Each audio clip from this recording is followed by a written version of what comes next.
નમસ્કાર વિદ્યાર્થી મિત્રો, હું છું જયેશ પરમાર અને આપનું હાર્દિક સ્વાગત કરું છું આપણી આ યુટ્યુબ ચેનલ જેનું નામ છે ગંગોત્રી ક્લાસીસ ઓનલાઈન. વિદ્યાર્થી મિત્રો, આજે આપણે જનીન જે છે એનું એક સંકરણનો જે પ્રયોગ મેન્ડેલ દ્વારા કરવામાં આવેલો તો એના વિશે ચર્ચા કરવાના છીએ કે એ જે પ્રયોગ એણે જોયો તો મિત્રો એ પ્રયોગની અંદર અમુક જે છે એ અગત્યના શબ્દ જે છે કે જે આપણા માટે જનીન વિદ્યા સમજવા માટે ખૂબ અગત્યના છે, બરોબર. તો મહત્વના જે શબ્દ જે છે, જે વ્યાખ્યાઓ જે છે, બરોબર, એનાથી શરૂઆત કરી અને આગળ આપણે જે છે આજના સેશનમાં લાઈન ટુ લાઈન જે છે એક સંકરણ પ્રયોગ જે છે એ એનસીઆરટી મુજબ સમજવાનો પ્રયત્ન કરવાના છીએ. તો ચાલો શરૂ કરીએ આજનું આ સેશન. મિત્રો, પહેલો જ શબ્દ આપણી પાસે આવે છે કારક. કારક એટલે શું, બરોબર? તો કારક જે છે એના માટે શું કહી શકાય? તો અહીંયા કારક જે છે એ આનુવંશિકતા જે છે એનો એકમ છે. કારક આનુવંશિકતાનો એકમ છે.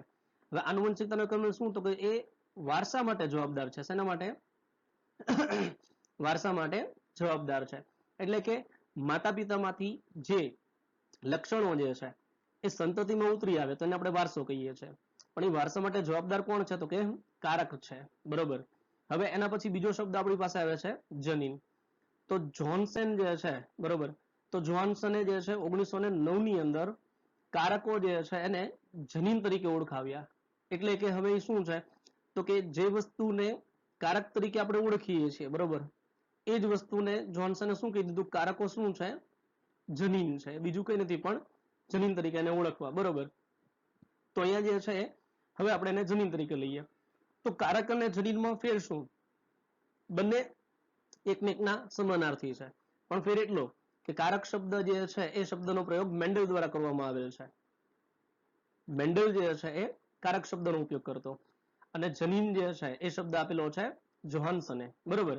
તો આ બે શબ્દ અગત્યના છે આપણા માટે. આગળ જોઈએ તો આગળ આવે છે બે શબ્દ પ્રભાવી કારક અને છે પ્રચ્છન્ન કારક. હવે પ્રભાવી કારક એટલે શું? પ્રચ્છન્ન કારક એટલે શું? હવે એને પ્રભાવી કારક કહો તો પણ ભલે અને પ્રભાવી જનીન કહો તો પણ સાચું છે, બરોબર. અહીંયા આપણે જે છે મેન્ડલનું કાર્ય છે તો કારક તરીકે લઈએ છીએ, બરોબર. તો પ્રભાવી કારક એટલે શું? તો જે અભિવ્યક્તિ આપે તેને પ્રભાવી કારક કહી શકાય. શું કીધું છે? જે અભિવ્યક્તિ આપે એને પ્રભાવી કારક તરીકે લેવાનું, બરોબર. અને તેને કેપિટલ લેટર જે છે એમાં દર્શાવવામાં આવે છે. શું કીધું છે? તેને કેપિટલ લેટર જે છે એમાં દર્શાવવામાં આવે છે. અહીં તમે જુઓ છો તો ઉદાહરણ તરીકે કેપિટલ ટી જે છે તો એ કેપિટલ ટી જે છે પ્રભાવી કારક જે છે એના માટે આપણે વાપર્યું છે.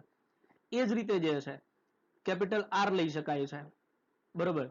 કેપિટલ ક્યુ પણ તમે વાપરી શકો છો, બરોબર. તો કેપિટલ લેટરનો જ્યાં ઉપયોગ થશે તો એને આપણે શું કહીએ છીએ? તો એ પ્રભાવી કારક માટે છે એવું કહી શકાય છે, બરોબર.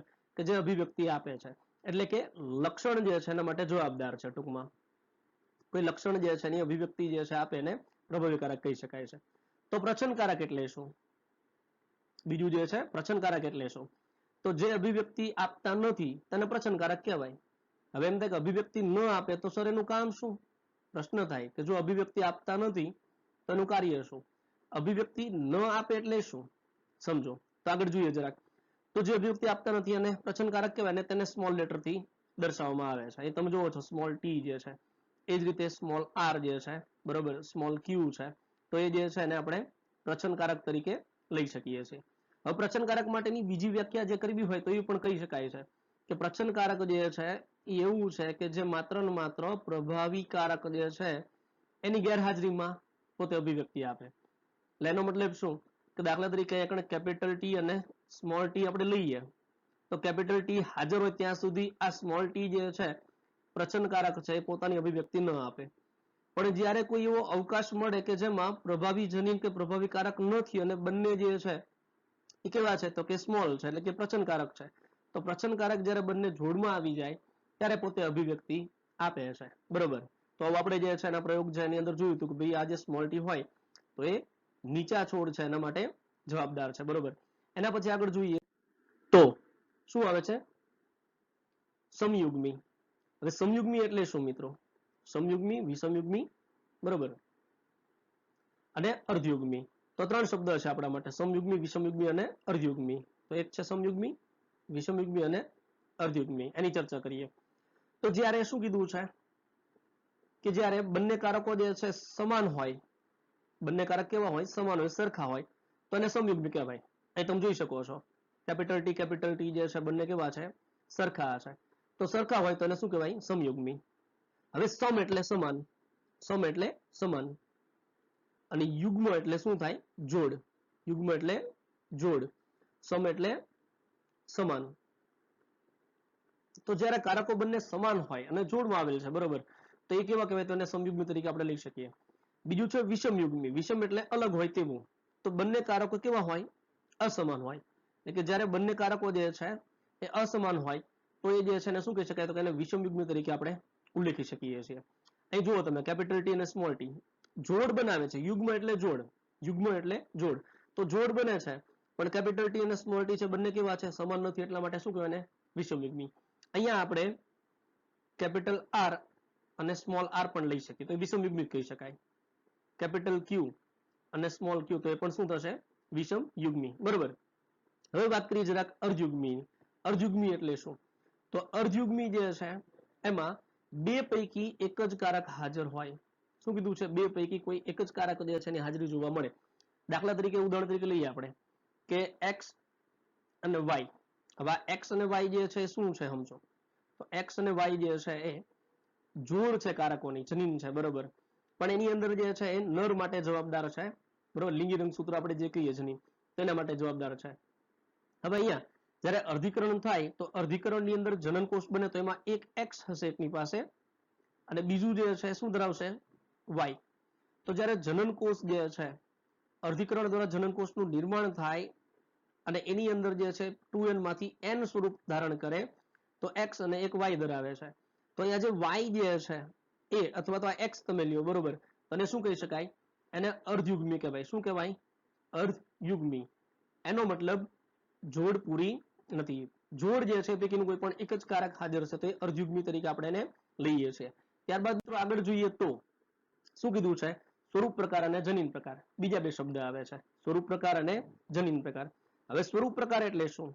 તો સ્વરૂપ પ્રકાર એટલે સજીવના બાહ્ય દેખાવ માટેનું ચોક્કસ લક્ષણ. શું કીધું છે? સજીવ છે એના બાહ્ય દેખાવ જે છે એટલે બહારથી જે દેખાવ છે એનો. દાખલા તરીકે લઈએ આપણે તો રંગ, ત્વચા જે છે એનો રંગ. ત્યારબાદ જો લઈએ તો કે એની ઊંચાઈ. હજી કોઈ લેવું હોય વર્તણૂક, કોઈ સજીવ છે એની વર્તણૂક છે બરોબર. પછી સ્થાન, મનોપુષ્પ જે છે એનું સ્થાન, કે કક્ષમાં છે કે ટોચ ઉપર છે. તો આ બધી બાબત છે મિત્રો કેવી છે કે જેને તમે બહારથી જોઈ શકો છો. તો બહારથી દેખાતા જે લક્ષણ જે છે, દેખાવ છે, બાહ્ય દેખાવ, એને શું કહેવાનું છે? સ્વરૂપ પ્રકાર કહેવાનું છે. અને બીજું છે જનીન પ્રકાર, તે સજીવની જનીનીય રચના છે. એનો મતલબ એ બહારથી દેખાય નહીં બરોબર, પણ હા બહારથી દેખાતા લક્ષણ માટે જવાબદાર 100% છે એવું કહી શકાય છે. અહીં ઉદાહરણ તરીકે આપણે લેવું હોય મિત્રો તો જે આપણને F2 નું પ્રમાણ મળેલું, આગળ આપણે જે આગળનો સેશનમાં જોયું હતું F1 ને F2, તો F2 જે છે એની અંદર આપણે શું કર્યું હતું તો કે F1 જે છે એમાં મળેલું જે પરિણામ છે એનું સ્વફલન કરાયું હતું. તો એમાં આપણને રિઝલ્ટ શું મળેલું? તો એનું જે રિઝલ્ટ છે એક મિત્રો આપણને આવું મળેલું એ વખતે capital T, capital T, capital T, small T, capital T, small T, small T, small T. હવે અહીંયા જોવા જાવ મિત્રો તો આજે 1, 2 અને 3 લક્ષણ જે છે, 1, 2 અને 3 લક્ષણ જે છે એમાં આ લક્ષણ તો ઊંચા છોડ જવાબદાર. અહીંયા પ્રભાવી છે એટલા માટે છોડ ઊંચો બને, આ પણ છોડ ઊંચો બને. તો એનો મતલબ શું થયું? તો કે 1, 2 અને 3 છોડ ઊંચા છે. શું થાય છે? 3 છોડ જે છે કેવા છે? ઊંચા.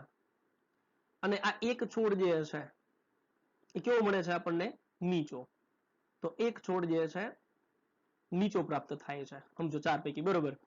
તો ઊંચા અને નીચા આ લક્ષણ કેવું છે? બહારથી દેખાઈ શકે એવું છે. એટલે બહારથી દેખાય એટલા માટે એને શું કહીએ આપણે? સ્વરૂપ પ્રકાર. તો એ સ્વરૂપ પ્રકાર કેવું થશે અહીંયા F2 ના કિસ્સામાં?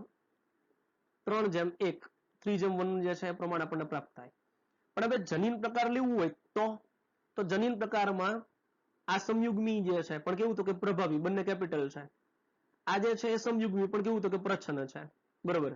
અને આ બે જે છે વિષમયુગ્મી છે બરોબર. તો એટલા માટે આ સમયુગ્મી છે તો અહીંયા આપણે એવું લખીએ કે સમયુગ્મી જે છે એટલે કેપિટલ ટી, કેપિટલ ટી, 1 પ્રાપ્ત થયું જનીનનું પ્રમાણ, બરોબર આપણને. પછી capital T small T, capital T small T છે તો કેપિટલ ટી સ્મોલ ટી જે છે 1 અને 2, તો અહીંયા કણે જે છે 2 લખી દઈએ, બરોબર. અને ત્યારબાદ જોઈએ તો સ્મોલ ટી નું પ્રમાણ જે છે સ્મોલ ટી તો કેટલા પ્રાપ્ત થાય છે આપણને 1. તો અહીંયા આપણે 1:2:1 જે છે આ જે છે એને શું કહી શકીએ, તને જનીન પ્રકાર કહેવાય. શું કહેવાય? જનીન પ્રકાર. જનીન જે છે કેવા પ્રકારે જોડ બનાવે છે, બરોબર. તો આ જે છે એક પ્રકારનો જેનેટિક મેકઅપ તરીકે ઓળખી શકાય મિત્રો, બરોબર.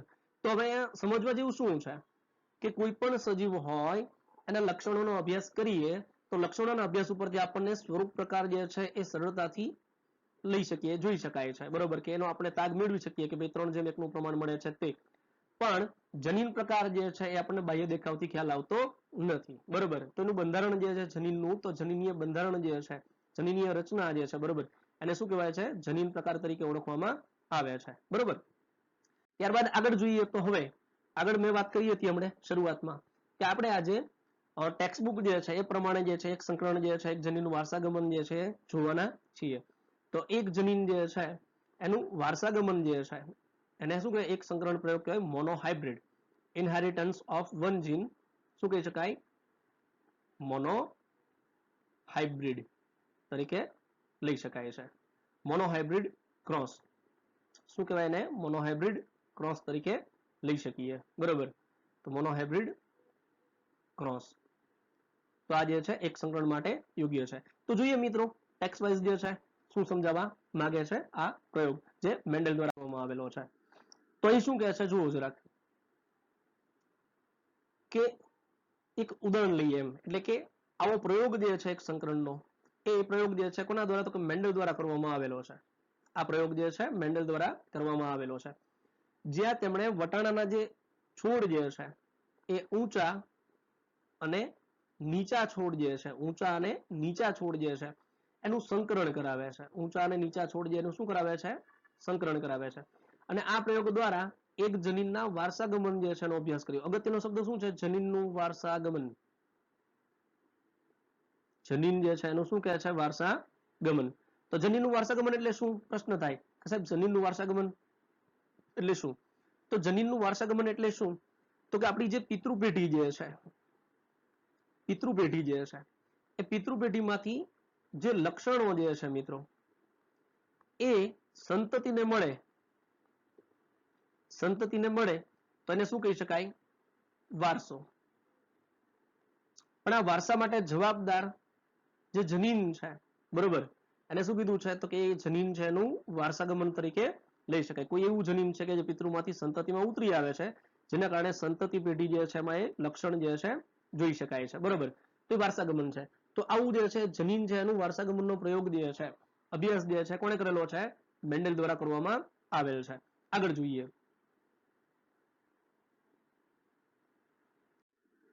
તો શું કીધું છે કે આ સંકરણ પ્રયોગ જે છે મિત્રો, સંકરણ પ્રયોગ જે છે, બરોબર, એના દ્વારા પ્રાપ્ત બીજનો ઉપયોગ કરીને તેઓએ પ્રથમ સંકર પેઢી જે છે એને છોડ પ્રાપ્ત કર્યા. પહેલું શું કામ કરે છે? અગત્યનું શું છે? બીજ અગત્યનું છે કે સંકરણ છે એના દ્વારા પ્રાપ્ત બીજ જે છે એનો ઉપયોગ કરીને, એનો મતલબ શું કે F1 જે છે જનરેશન તો પિતૃમાંથી સીધી F1 જનરેશન ના મળે. શું થાય છે? તો પિતૃ પેઢી જે છે એમાં ઊંચા અને નીચા છોડ લીધા છે, હવે એનું સંકરણ કરાવે તો યુગ્મન જ બને, અને યુગ્મન જ જે છે એમાંથી બીજ બનશે મિત્રો, બરોબર. અને એ જે છે બીજ બને છે એ બીજને વાવવાનું હોય એટલે ટૂંકમાં ફળ બને, ફળમાં બીજ હોય, બરોબર. વટાણાની શીંગ બને અને વટાણાની શીંગમાંથી બીજ જે છે તેને એકત્રકરણ કરી અને વાવવાનું હોય ત્યારે આપણને એક પેઢી પ્રાપ્ત થાય છે, બરોબર. તો શું કીધું છે કે બીજનો ઉપયોગ કરી એટલે બીજને વાવી અને તેઓએ પ્રથમ સંકર પેઢી જે છે એના છોડ જે છે પ્રાપ્ત કર્યા. આ પેઢી જે છે એને શું કીધું? તો કે પ્રથમ સંતતિ પેઢી કીધું છે, પ્રથમ સંતતિ પેઢી. પણ અગત્યનું શું છે? આ ફિલિયલ આપણે લખીએ છીએ શું? F1 પેઢી, F1 પેઢી લખીએ છીએ, બરોબર.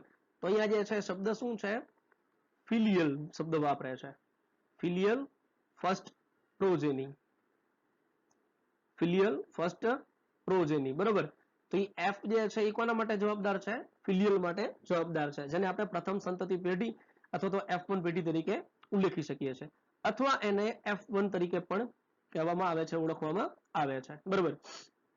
હવે મેન્ડલ જે છે એને જોયું કે F1 પેઢી જે છે એમાં પ્રાપ્ત થતા છોડ જે છે એ કેવા તો કે ઊંચા હતા. એટલે F1 માં જે છોડ મળે છે એ બધા કેવા મળે છે જોવા, તો F1 પેઢીમાં પ્રાપ્ત થતા બધા જ છોડ જે છે એ ઊંચા મળે છે. બધા છોડ જે છે કેવા પ્રાપ્ત થાય છે, ઊંચા પ્રાપ્ત થાય છે, જે પોતાના એક ઊંચા પિતૃ જે છે એને સમાન હતા. પોતાના એક ઊંચા પિતૃ જે છે એને સમાન હતા. બરોબર. કોઈ પણ છોડ નીચા ન હતા, એટલે નીચા છોડનું એને રિઝલ્ટ પ્રાપ્ત થયું ન હતું. બરોબર. તો આ જે છે આગળ પણ આપણે જોઈ ચૂક્યા છીએ, પણ જરાક જોઈ લઈએ. બરોબર. તો એ જે છે પી પેઢી જે છે એ પી પેઢી તરીકે શું હતું તો કે શુદ્ધ ઉછેર વાળા કેપિટલ ટી ઊંચા છોડ જે છે એનું સંકરણ જે છે શુદ્ધ ઉછેર વાળા સ્મોલ ટી એટલે નીચા છોડ સાથે કરાવે છે.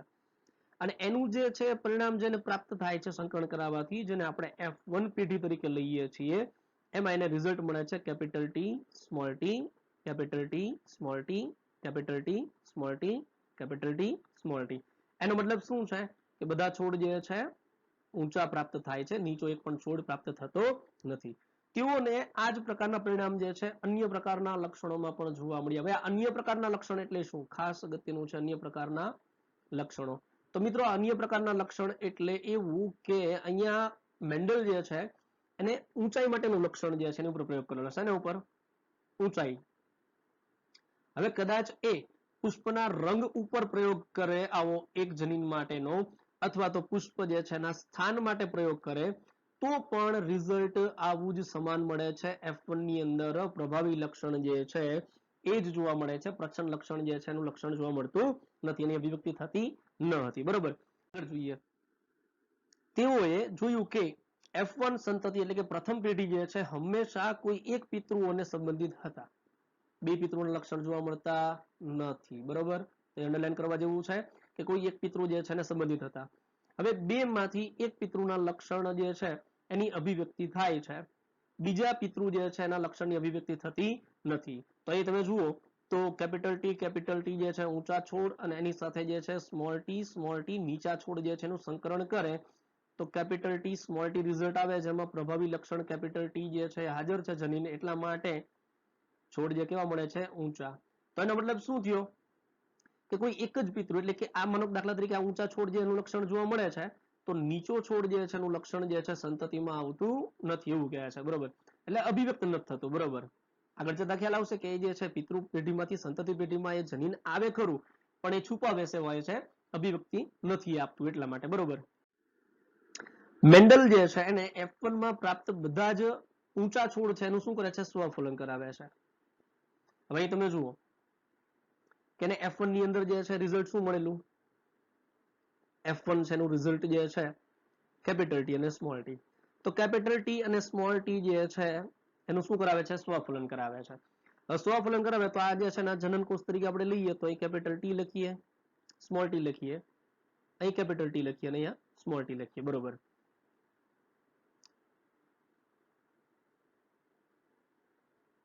અને એનું જે છે યુનિટ સ્ક્વેર જે છે તૈયાર કરીએ આપણે, એની માહિતી આગળ આપણે જોવાની છે. યુનિટ સ્ક્વેર જે છે એની માહિતી.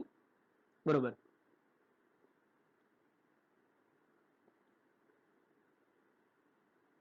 તો અહીંયા જે છે મિત્રો રિઝલ્ટ શું મળે? તો આ કેપિટલ ટી અને આ capital T, capital T, capital T, આ કેપિટલ ટી અને આની સાથે કરે તો કેપિટલ ટી સ્મોલ ટી. બરોબર. અહીંયા જોવા જશે તો કેપિટલ ટી અને સ્મોલ ટી, અને એક લક્ષણને પ્રાપ્ત થાય છે સ્મોલ ટી, સ્મોલ ટી. બરોબર. તો આવું કંઈક પ્રમાણ પ્રાપ્ત થયું ક્યાં? F2. આ જે છે રિઝલ્ટ શેનું છે? F2 નું પરિણામ પ્રાપ્ત થયું. બરોબર. તો F2 પેઢી જે છે સ્વફોલન કરાવે છે F1 નું, અને તેને જોઈને આશ્ચર્ય થયું કે F2 પેઢી જે છે મિત્રો એમાં પ્રાપ્ત કેટલાક છોડ કેવા હતા? નીચા. હવે પ્રશ્ન થશે સર અહીંયા તો તમે એક જ છોડ કીધું છે, નીચો થાય છે 4 માંથી, અને એ શબ્દ વાપરે છે કેટલાક છોડ. તો મિત્રો એવું છે કે મેન્ડલ જે છે એ 4 છોડ માટે નહીં, પણ આ જે છે એ 1100 થી 1200 જેટલા છોડ છે, ક્યારેક 1700 છોડ ઉપર પણ એને પ્રયોગ કરેલા છે. મેન્ડલનું કાર્ય બહુ અદ્ભુત હતું મિત્રો. માત્ર એક બે છોડ ઉપર પ્રયોગ ન કરતા હતા, ઘણા બધા જે છે. એનું કારણ છે એક બે માં તો અનાયાસે કદાચ આકસ્મિક રિઝલ્ટ મળે, પણ એવા રિઝલ્ટ જે છે એ 1000 છોડ છે, 1200 છે, 1500 છોડ છે, બરોબર. હવે એમાં રિઝલ્ટ મળે તો એ રિઝલ્ટ જે છે ને ઓથેન્ટિક ગણી શકાય, બરોબર. તો એમ જે જોવા જાય તો રેશિયા પ્રમાણે આપણે અહીંયા લખીએ છીએ 4 જે છે સમજૂતી માટે, બરોબર. દાખલા તરીકે 1000 હોય તો 1000 માંથી જે છે એ 750 છોડ જે છે એ ઊંચા મળે અને બાકીના જે છે એ કેવા તો કે નીચા મળે છે, બરોબર. તો આમ જોવા જાવ સમજાય છે 250 છોડ જે છે નીચા મળે, બરોબર. તો એ રીતે આપણે એ ગણતરીમાં લઈએ છીએ એના રેશિયા પ્રમાણે, બરોબર, 4 ની ગણતરીમાં.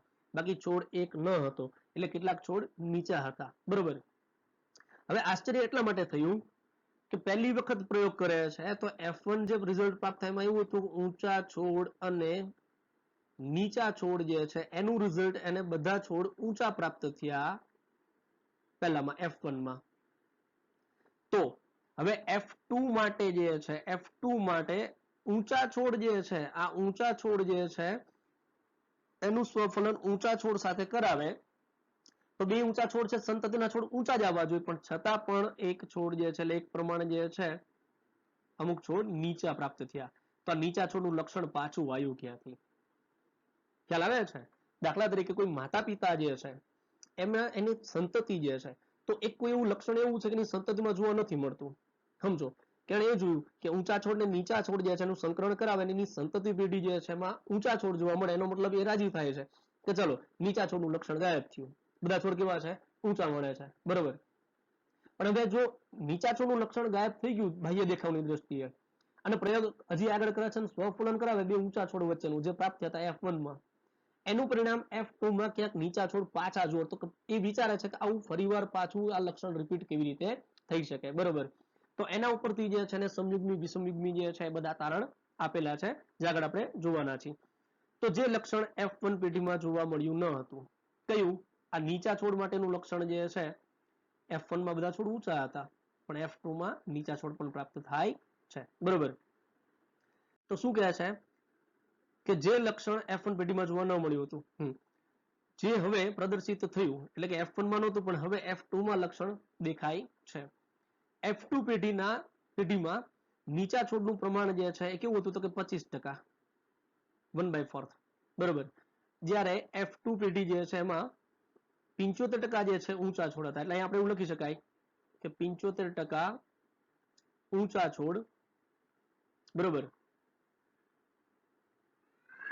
અને એની સમકક્ષ જે છે 25% નીચા છોડ.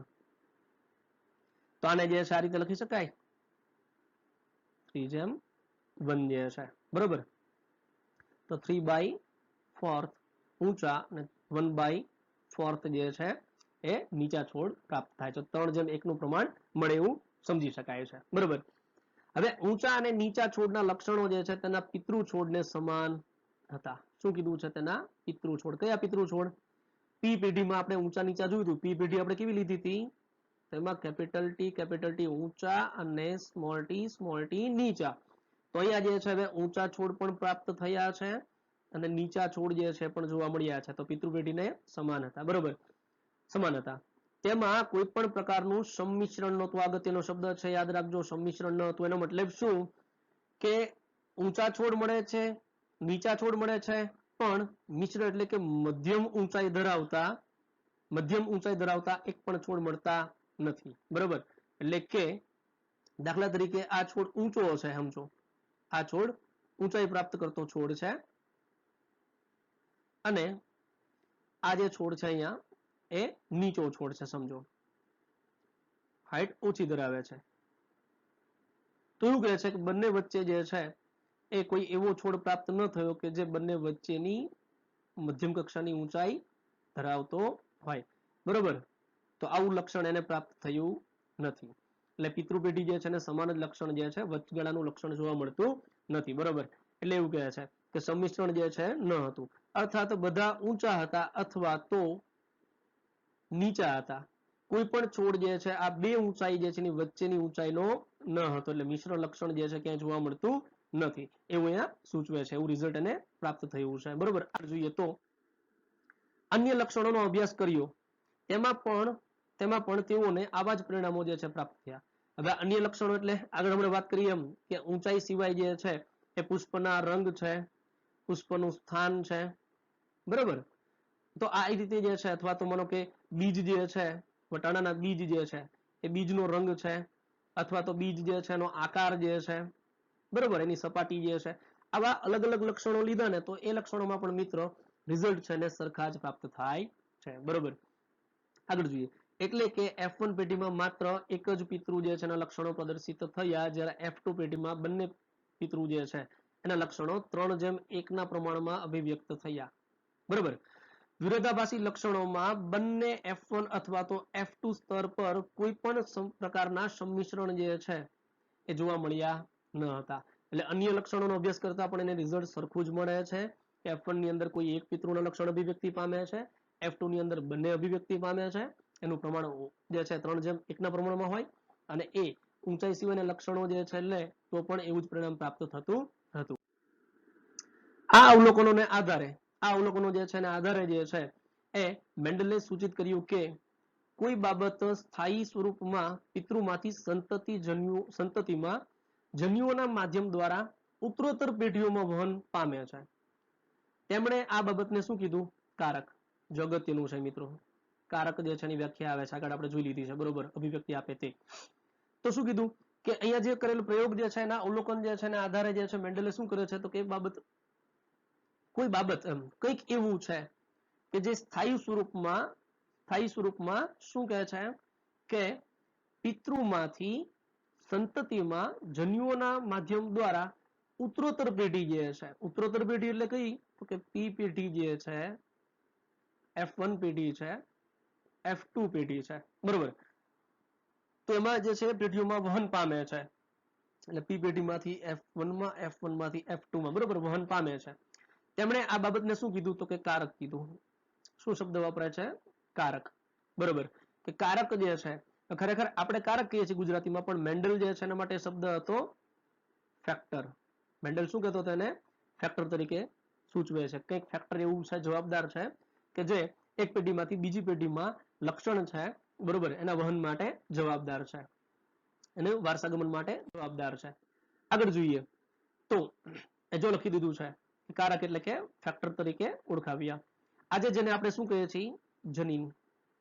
જોહાન્સન જે છે એને શું કીધું છે? જીન. જનીન શબ્દ આપેલો છે, બરોબર. તો આજે આપણે એને જનીન કહીએ છીએ. જનીન કહો તો પણ ભલે અને કારક કહો તો, મેન્ડલની ભાષામાં કારક અને આજની હાલની ભાષા જે છે એ પ્રમાણે જનીન શબ્દ વાપરી શકાય છે. તો જનીન તરીકે ઓળખીએ છીએ. એટલે કે હવે જો વસ્તુ એ છે, આ જનીન છે એ બાબતની ખબર મેન્ડલને ન હતી, કેમ કે એ સમયની અંદર માઇક્રોસ્કોપનું એટલું બધું ડેવલપમેન્ટ ન હતું વિદ્યાર્થી મિત્રો, કે જેના કારણે જે છે ને એ કોષ જે છે એનું કોષ ચક્ર અથવા તો કોષ વિભાજન જે છે એ ડિટેલમાં જોઈ શકાય. હવે કોષ વિભાજન ના જોઈ શકે એટલે કોષ કેન્દ્રની તો વાત જ જવા દો, બરોબર. આ તો એ પછીના સમયગાળામાં ખબર પડી કે કોષની અંદર કોષ કેન્દ્ર છે, એમાં જનીન્દ્રવ્ય તરીકે રંગસૂત્ર છે, અને રંગસૂત્ર જે છે કોષ વિભાજન સમયે જે છે એ શું થાય છે? અર્ધીકરણ પામે છે, અડધા અડધા વહેંચાય છે. એ માહિતી પછીથી મળી છે. એટલે પછીથી શબ્દ જનીન જે છે, રંગસૂત્ર જે છે એ બાબતે જે છે, બરોબર. પણ મેન્ડલને એવું કે કંઈક જવાબદાર છે, અને કંઈક એટલે શું તો કે કારક એટલે કે ફેક્ટર, બરોબર. અને એ ફેક્ટર એટલે કે મેન્ડલને કોઈ ફિઝિકલી ભૌતિક સ્થાન ખબર ન હતી કે આ કારકનું સ્થાન અહીંયા છે. એ મોટો ડ્રોબેક હતો એની, જે કહી શકાય નેગેટિવ બાબત એમ, કે એને ખબર નહોતી બાબતની, બરોબર. સાયન્સ જે છે એટલું ડેવલપ નહોતું, એના અભાવે એને ખબર ન હતી, બરોબર. તો વિદ્યાર્થી મિત્રો, છતાં પણ મેન્ડલે જે છે એ તાર્કિક એમ લોજિક લગાડીને એવું વિચારી લીધું કે કંઈક એવું જવાબદાર હશે, કંઈક કારક, બરોબર, જે પિતૃમાંથી સંતતિમાં વહન પામે છે, કે જે લક્ષણ માટે જવાબદાર છે, બરોબર. તો જનીનો આનુવંશિકતાના એકમ છે. શું કીધું છે? વ્યાખ્યા મળી ગઈ. જનીન એટલે શું? જનીનો આનુવંશિકતાના એકમ છે. અને જનીન માટે જે છે ને એક બીજો પણ એ જે કહી શકાય કે ભાઈ વ્યાખ્યા લઈ શકાય. જનીન શું છે? તો જનીન જે છે એના માટે એક વ્યાખ્યા લઈ શકાય, સ્મોલ ફ્રેગમેન્ટ ઓફ ડીએનએ. શું છે? Small fragment of DNA. DNA છે એની ઉપર આવેલો નાનો ટુકડો છે, બરોબર. તે રીતે પણ જનીનને આપણે વ્યાખ્યાયિત કરી શકીએ છીએ. પણ અહીંયા જે છે કારક જે છે એ જ જનીન છે. એટલે જનીન શું છે? હવે કારક આનુવંશિકતાનો એકમ હોય તો જનીન પણ આનુવંશિકતાનો એકમ છે, કેમ કે બંને એક જ છે, બરોબર. તો જનીનો જે છે સજીવની નિશ્ચિત લક્ષણો જે છે એની અભિવ્યક્તિ માટેની નિશ્ચિત અભિવ્યક્તિ માટેની શું ધરાવે છે? માહિતી ધરાવે છે. જનીનો શું ધરાવે છે? માહિતીનો જથ્થો ધરાવે છે. બરોબર, માહિતી ધરાવે છે. જનીનો કે જે વિરોધાભાસી અભિવ્યક્તિઓની જોડનું સંકેતન કરે તેને શું કહેવાય? વૈકલ્પિક કારકો તરીકે લેવામાં આવે છે. એટલે કારક અને વૈકલ્પિક કારક, જોજો કારક અને વૈકલ્પિક કારક એટલે શું એ જરાક આપણે જોઈએ કે કારક અને અહીંયા આવશે વૈકલ્પિક કારક, કારક અને વૈકલ્પિક કારક.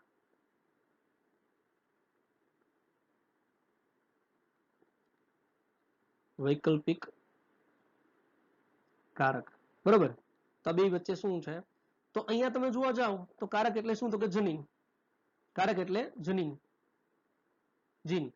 અને વૈકલ્પિક કારક એટલે શું છે? એલીલ. તો જીન અને એલીલ નો ડિફરન્સ શું છે? બે વચ્ચે તફાવત સમજજો ધ્યાનથી. તો બેનો તફાવત એવું કહી શકાય મિત્રો કે જનીન જે છે એ કોઈ લક્ષણ માટે જવાબદાર છે. શેના માટે? લક્ષણ માટે જવાબદાર છે. બરોબર, લક્ષણ માટે જવાબદાર છે. એ કોઈ લક્ષણ માટે જવાબદાર છે. પણ એ લક્ષણ ઓપ્શન હોય. દાખલા તરીકે રંગ જે છે મિત્રો, રંગ, તો રંગ જે છે એ લક્ષણ છે, એના માટે જવાબદાર જીન છે, એટલે કારક છે. બરોબર, કોઈ એક લક્ષણ માટે. પણ એ જ્યારે વૈકલ્પિક હોય એટલે કે લક્ષણ રંગ માટેનું, પણ રંગની અંદર તમે જોવા જાઓ તો એક રંગ જે છે એ પીળો છે અને બીજો રંગ જે છે લીલો છે. બરોબર, હવે આપણે અહીંયા પીળો રંગ છે એના માટે કેપિટલ વાય વાપરીએ છીએ, કેપિટલ લેટર, અને લીલો રંગ છે એના માટે સ્મોલ વાય. તો હવે અહીં તમે વિચારો કે જ્યારે કેપિટલ વાય અને સ્મોલ વાય હોય તો આને શું કહેવાય? લક્ષણ. સમજો, આને શું કહેવાય? લક્ષણ. બરોબર, એટલે કે રંગ જે છે લક્ષણ છે. બરોબર, પણ એ રંગ જે છે જ્યારે ઓપ્શન બને એટલે કેપિટલ વાય છે તો એ પીળા રંગ માટે જવાબદાર છે, સ્મોલ વાય હોય તો એ લીલા રંગ માટે જવાબદાર છે. તો આ શું થઈ ગયું? રંગની અંદર પણ બે રંગ છે એ ઓપ્શન બને છે. તો વિકલ્પ જ્યારે મળતો હોય, દાખલા તરીકે ઊંચાઈ, તો કે ઊંચા અને નીચા, તો લક્ષણ જે છે એના માટે જવાબદાર જનીન, પણ જનીનનું એક બદલાયેલું સ્વરૂપ, એટલે કે લક્ષણ જે છે એ વિકલ્પ મળે કે લક્ષણ ઊંચો છોડે હોઈ શકે અને નીચો છોડે હોઈ શકે. ઊંચા છોડ માટે કેપિટલ ટી વાપરો, નીચા છોડ માટે સ્મોલ ટી. તો આ જે છે ને શું કહેવાય? વૈકલ્પિક કારક, એટલે કે એલીલ તરીકે લઈ શકાય છે. ખ્યાલ આવે છે? તો આ રીતે જે છે વૈકલ્પિક કારક જે છે અને જનીન છે વચ્ચેનો તફાવત જે છે જોઈ શકાય છે. બરોબર, તો શું કીધું છે કે જનીનો કે જે વિરોધાભાસી અભિવ્યક્તિઓ જે છે જોડનું સંકેતન કરે છે તેને વૈકલ્પિક કારકો કહે છે. અને કેવા હોય? તો વૈકલ્પિક કારકો જે છે કેવા હશે? વિષમયુગ્મી હશે મિત્રો, એ સમયુગ્મી ના હોય. બરોબર, એ કેવા હશે? વિષમયુગ્મી, વિષમયુગ્મી હોય છે. બરોબર, એટલે કે તે જનીનનું થોડુંક ભિન્ન સ્વરૂપ છે. જનીન છે એનું થોડુંક ભિન્ન સ્વરૂપ, એટલે કે રંગ છે પણ લાલ અને લીલો, લાલ એટલે પીળો અને લીલો, તો થોડુંક ભિન્ન સ્વરૂપ છે. બરોબર, બે વચ્ચે થોડોક તફાવત છે જોવા મળે છે. બરોબર, આગળ જોઈએ મિત્રો. તો જો આપણે મૂળાક્ષરીય સંકેતો જે છે, બરોબર, એનો પ્રત્યેક જનીન માટે ઉપયોગ કરીએ તો મોટી લિપિ, ખાસ યાદ રાખજો, મોટી લિપિ જે છે એને F1 તબક્કામાં વ્યક્ત થતી અભિવ્યક્તિ માટે લેવી. હવે F1 માં કોણ અભિવ્યક્તિ આપે છે? પ્રભાવી. કોણ આપે છે? પ્રભાવી. તો પ્રભાવી કારક છે એને હંમેશા જે છે મોટી લિપિ એટલે કેપિટલ, તો કેપિટલ લેટરનો યુઝ કરવાનો છે પ્રભાવી જનીન કે પ્રભાવી કારક માટે. અને નાની લિપિનો ઉપયોગ જે છે એ અન્ય વ્યક્ત થતી અભિવ્યક્તિ માટે ઉપયોગમાં લેવી. અન્ય એટલે કોણ? તો કે પ્રચ્છન્ન.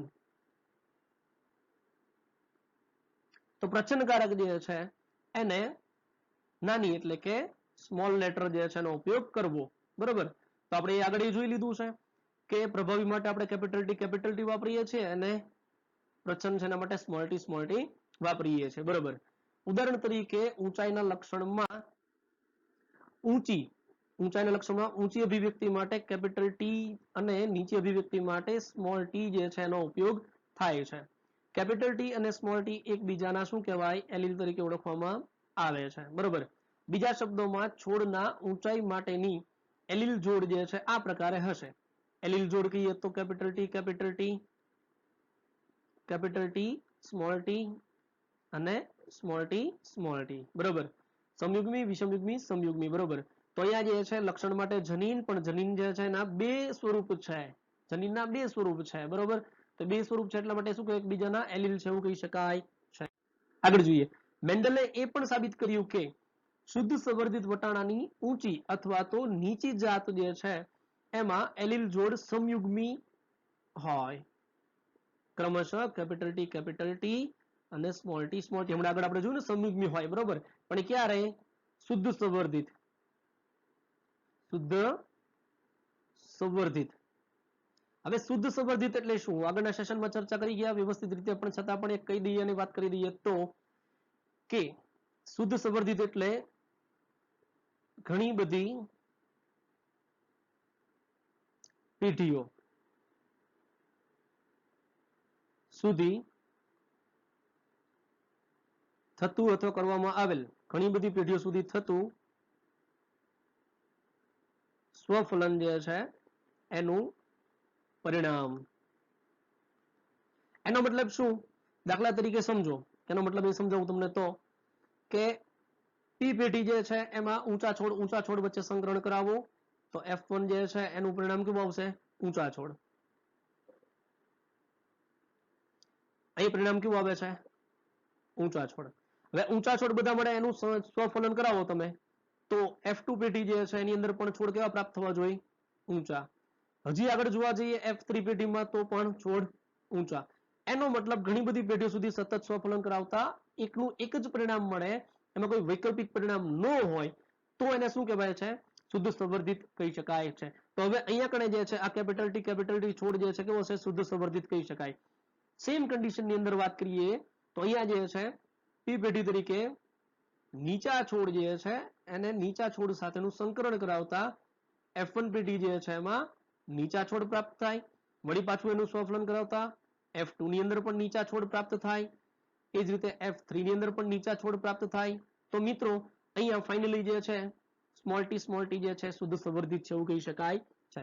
તો ઘણી બધી શું કીધું છે? ઘણી બધી પેઢીઓ સુધી થતું સ્વફલન છે એનું પરિણામ એટલે શું? શુદ્ધ સંવર્ધિત જાત કહી શકાય છે. ખ્યાલ આવે છે મિત્રો? આગળ જોઈએ. જ્યાં કેપિટલ ટી અને સ્મોલ ટી ને છોડના જનીન પ્રકાર જે છે અને ઊંચા અને નીચા જે છે જેવા વર્ણનાત્મક શબ્દ જે છે એને સ્વરૂપ પ્રકાર કહેવાય. આગળ આપણે જોઈ ગયા છીએ જનીન પ્રકાર કોને કહેવાય? તો કે બાહ્ય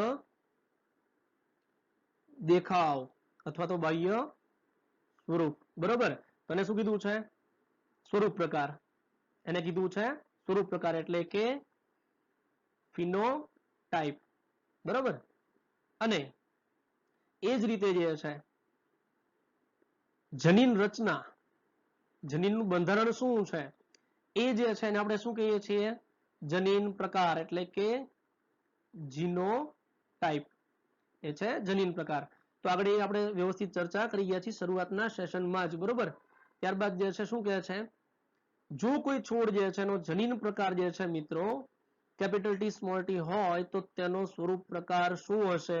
મિત્રો અહીં યાદ રાખવા જેવું શું છે? કેપિટલ પ્રભાવી લક્ષણ હાજર હોય તો પ્રચંડ એટલે કે સ્મોલ ટી અભિવ્યક્તિ ન આપે અને આપણે પ્રચંડ લક્ષણ કીધું છે એટલા માટે એનું સ્વરૂપ પ્રકાર ઊંચા છોડ હશે બરોબર. આગળ જોઈએ તો મેન્ડલે જોયું કે F1 વિષમયુગ્મી એટલે કે કેપિટલ ટી સ્મોલ ટી નો સ્વરૂપ પ્રકાર દેખાવમાં બિલકુલ કેપિટલ પિતૃને સમાન છે. એટલે શું? સમજો કે અહીંયા કણે પી પેઢી જે છે મિત્રો એમાં કેપિટલ ટી જે છે એ ઊંચા છોડ માટે જવાબદાર છે બરોબર.